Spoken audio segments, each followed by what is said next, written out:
জীবনে এমন একটা মানুষ থাকা দরকার যার কাছে নিজেকে খুচরো পয়সার মতো জমা করে রাখা যায়। অন্তত দিন শেষে মনের সব কথাগুলো কাউকে ভরসা করে বলা যায়।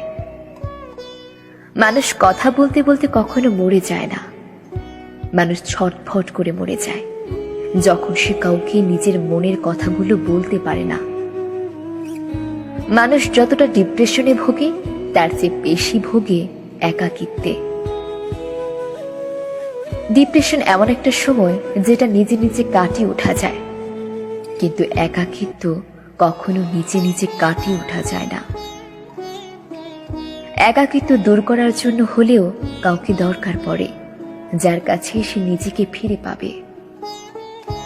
চুপ করে থাকা মানে এই নয় যে সে ভালো নেই, মাঝে মধ্যে কথা বলতে ইচ্ছে হয় না। কেউ একজন মন খারাপটুকু বুঝেনি, একাকিত্বের ছায়া হোক, রাত জাগার কারণ হোক, শুধু নীরবতাটুকু ভেঙে না দিক, কথা না বলুক। প্রচন্ড ডিপ্রেশনে মানুষ একজোড়া ভরসা পাবার মতো হাত খুঁজে, একটা বিশ্বাস করার মতো মন খুঁজে, কারণ সে চায় যত খারাপ সময় আসুক না কেন কেউ একজন তাকে বলুক, ভয় নেই, আমি তো আছি।